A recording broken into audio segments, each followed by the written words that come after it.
السلام عليكم ورحمة الله وبركاته. الحمد لله وحده والصلاة والسلام على من لا نبي بعده. أما بعد فأعوذ بالله من الشيطان الرجيم. بسم الله الرحمن الرحيم. أقاتلهم حتى لا تكون فتنة ويكون الدين لله. صدق الله العظيم. শুক্রামের সর্বপ্রকার প্রশংসা ধ্বনিত হোক সেই বিশ্ববিধাতার আশা যিনি এই বিশ্ব ব্রহ্মাণ্ডের অদ্বিতীয় নিয়ন্ত্রক।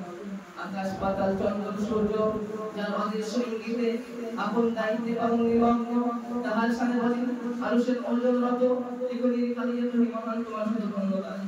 পরের পর্যায়ে নিখিল বিশ্বের অনুপম সৃষ্টি নবী কুলের ছবি নবী কুলের শিরোমণি উভয় জগতের কান্ডারি বিশ্ব মানবতার মুক্তিত বিশ্বনবী সাল্লাল্লাহু আলাইহি ওয়াসাল্লাম সম্পর্কে বলি তুমি চন্দ্রের চেয়ে সুন্দর, পুষ্পের চেয়ে মনোহর, লাল সালাম আলাইহি।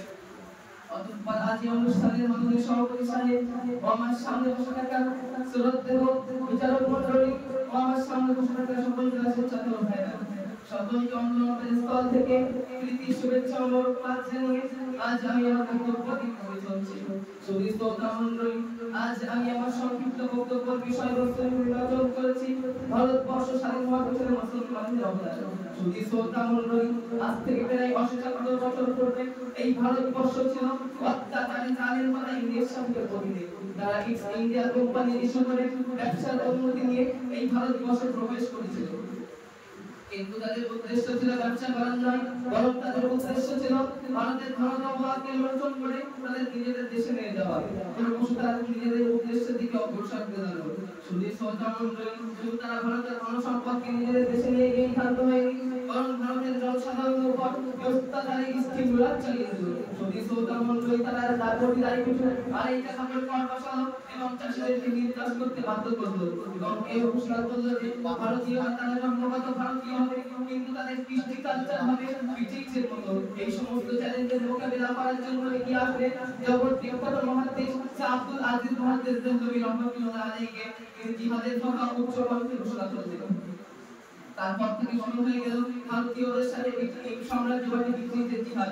যদি শ্রোতা মণ্ডলী কেমন ভাবে দেখুন, ১৭৫৭ খ্রিস্টাব্দে হাজী ইমদাদুল্লাহ মুহাজির মক্কি রহমাতুল্লাহ আলাইহির নেতৃত্বে একদল আলেম ওলামা ইংরেজদের অস্ত্রঘাত থেকে অস্ত্র বিভিন্ন কামান ছিনিয়ে নিয়ে নিল।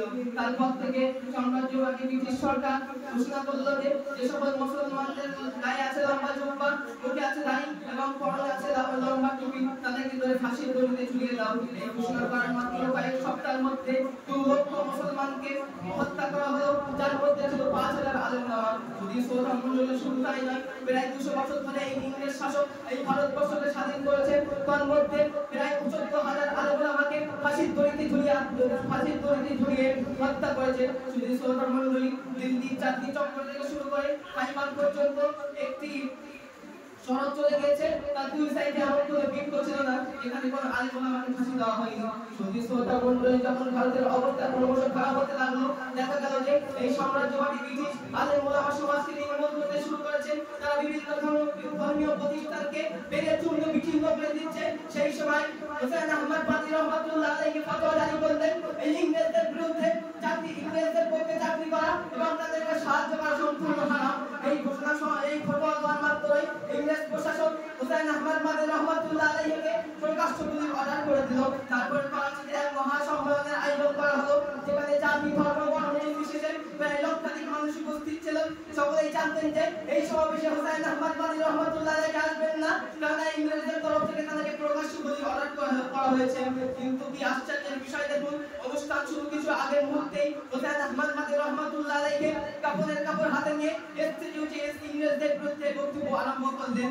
এই বক্তব্য আরম্ভ করার পরে ইংরেজ প্রশাসন হোসেন আহমদ বাদী রহমাতুল্লাহ আলাইহিকে লক্ষ্য করে গুলি করতে আরম্ভ করলো। সেই সময় হোসেন আহমদ বাদী রহমাতুল্লাহ আলাইহিকে যেই সময় গুলি করতে আরম্ভ করলো, তখন একটি গুলি হোসেন আহমদ বাদী রহমাতুল্লাহ আলাইহিকে স্পর্শ করলো না।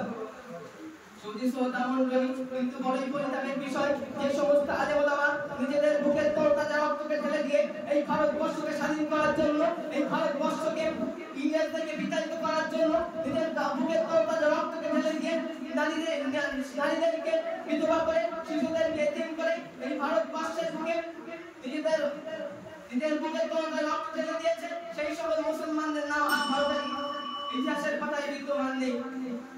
তাই আমি এই ভারতবর্ষের ঐতিহাসিকদের বলতে চাই, তারা এই সত্য ইতিহাসকে যতই চেপে রাখুক না কেন, এটাকে চেপে রাখতে পারবে না।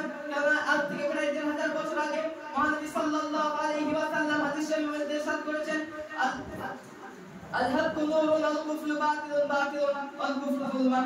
সত্য হলো উজ্জ্বল দিবালোকের ন্যায় এবং মিথ্যা হলো নির্মল অমসীম ন্যায়। তাই তারা সত্যকে যতই চেপে রাখার চেষ্টা করুক না কেন, সেটা কখনোই চেপে রাখতে পারবে না, সেটা একদিন প্রকাশ পাবে। এই বলে আমার সর্বোচ্চ বক্তব্য